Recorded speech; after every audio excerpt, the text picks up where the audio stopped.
when she said those words. Don't touch me. Love has to be earned. Something in me went cold.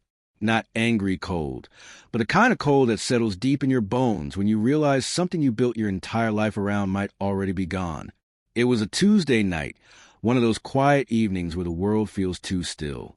The smell of rain clung to the curtains, and the TV hummed softly in the background. I reached for her hand as she sat at the edge of the bed, scrolling through her phone like I wasn't even there. That's when she said it, without even looking at me. Don't touch me. Love has to be earned. I laughed, softly at first, thinking maybe she was joking. Earned? After 10 years of marriage? After everything we've. But she stood up, pulled the blanket tighter around her shoulders, and walked out. That night, I didn't sleep. I watched the rain trace lines on the window, thinking about every late-night argument, every cold shoulder, every I'm just tired that didn't quite feel true anymore. Over the next few days, she became a ghost in our own home. Her phone was always turned down on the table, screen facing the wood. She took work calls in the car, spent hours at the gym though her membership had expired months ago. When I asked her if something was wrong, she'd sigh, give me that hollow smile, and say, "You're imagining things, Mark." But I wasn't imagining it. The truth began to drip through the cracks, one clue at a time. A cologne I didn't wear on her sweater. A hotel charge on the credit card for a city she claimed to have no reason to visit. Then the message, accidental, maybe fate, that popped up on our shared iPad. Last night was perfect. I can still taste you. My chest tightened, so hard I thought I might black out. I remember the way my hands trembled as I set the iPad down, how my breathing came in ragged waves. It's strange how betrayal doesn't feel like fire at first. It feels like drowning. I didn't confront her right away. For 3 days I pretended I didn't know. Pretended the laughter she forced over dinner didn't cut me open.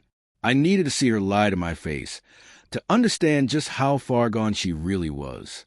So on Friday night, I told her I was heading to a late meeting. Instead, I drove to the address listed on that hotel charge. My car idled in the parking lot as I watched her walk in. Hair done, lipstick too red for a work event. And then him, a tall man, the kind of polished confidence that comes with knowing you're doing something forbidden. When they kissed, I didn't move, didn't scream. I just sat there, gripping the steering wheel until my knuckles turned white. The world went silent. Later, I came home before she did. I lit a single candle on the dining table, poured 2 glasses of wine, and waited. When she walked in, she froze. "Mark, you're home early." I gestured for her to sit. "I thought we could talk. You said love has to be earned, remember?" Her face paled. "Mark." I slid the iPad across the table. The message open. The silence between us was deafening. "I just want to understand," I said quietly. "When did I stop being enough for you?" Tears welled in her eyes, but they didn't move me. Not this time. She stammered through half-formed excuses. Loneliness, miscommunication, feeling unseen. But all I heard was choice. She chose this. When she reached for my hand, I pulled back. "Don't touch me," I said softly. "Love has to be earned." Her breath caught. She looked at me, truly looked, for the first time in months. But it was too late. I stood, grabbed my jacket, and left her there, face streaked with tears, the candlelight flickering between us like the dying heartbeat of something once beautiful.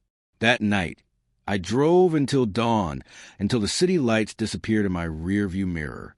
The sun rose behind me, soft and indifferent, and though my heart was shattered, there was a strange, fragile peace in knowing I was finally free from a love that already ended long before she said those words.